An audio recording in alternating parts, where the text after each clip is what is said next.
just an ordinary day, and we were going out to have a cup of coffee at the Dome, and I noticed something unusual on Ronnie's head, which was a softish sort of a lump on the crown of his head. We immediately went to see a doctor, and he referred us to a neurologist. We had a CT scan, and then they were concerned that the results weren't looking very good. So we had to have an MRI done, and then the MRI revealed that there was a malformation between the arteries and the veins. That means it was crossed, and so there was leakage of blood. He explained what was the AV malformation, which is the arterial venous malformation. He said that this condition is very common in children, and it's a very fatal condition. And he said that Ronnie's fistula, which is the reservoir that was collecting the blood, is quite a large one. So he didn't really give us any hope. He said it was a very complicated operation, which the results could be, they actually gave us the worst case scenario. Yeah, after they've done that test, the next day I was sitting at home and I switched on the TV, and I've got the God channels, and immediately the scripture came up from Philippians 4 verse 6. In that scripture, the word says, "Do not be anxious about anything. Present your requests unto God with prayer and thanksgiving, and His peace would be upon you."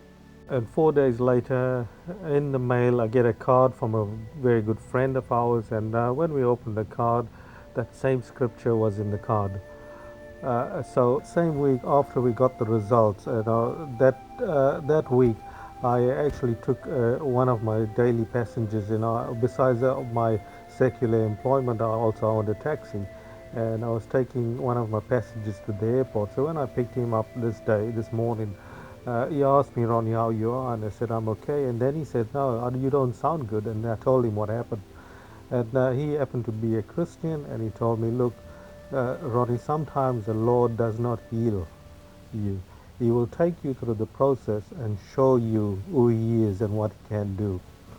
There's a lady at his work who had a vision on her way from work to home, and when she went home, she went on her knees, and she wrote down and she drew exactly what God showed her.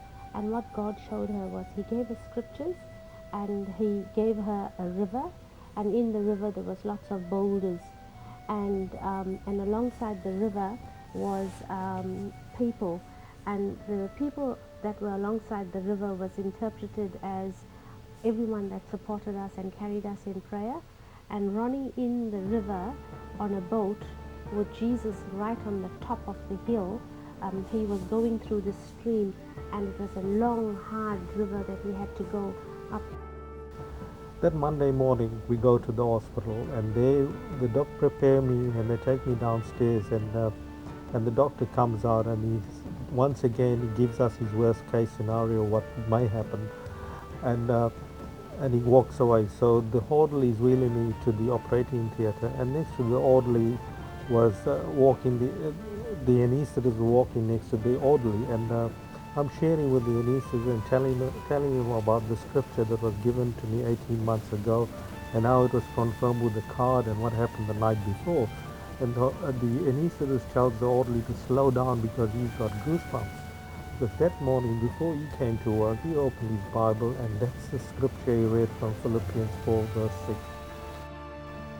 It's been a very long and hard road. In that 20 months, we had 6 major brain operations. Ronnie had a sense of calmness and a sense of peace in him. I don't know what he was going through. He and his doctor knows.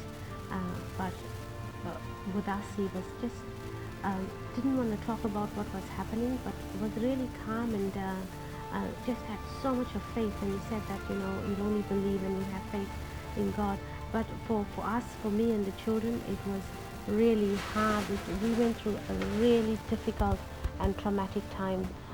And the doctors booked me for my first major surgery on the 22nd of September 2009. surgery 6 times, and that was about 30 hours of surgery to my brain. Went in. That surgery was over 8.5 hours. Uh, then I was out. The next day I got up, and anyway, I can see the excitement in all the doctors, and they came in to see me, and they were talking about it. They told me this surgery was incredible. So on the third day, that was the Thursday, the doctor comes in with his medical team. He looks at me, he says, "Ronnie, I've cured you," and the next thing he tells me, "I am indestructible." You know, at the very beginning of this journey, he mentioned that he will take me through this and show me who he is. And he kept to his promise. You know, he's taken me through this journey, and at the end of it all, I've come out being the same or even better, and being stronger in my beliefs in him. So therefore I want to say to you, you know, no matter what you go through in life, never give up. Never give up. Trust in the God that you serve, because all things are possible with him. He will never fail you.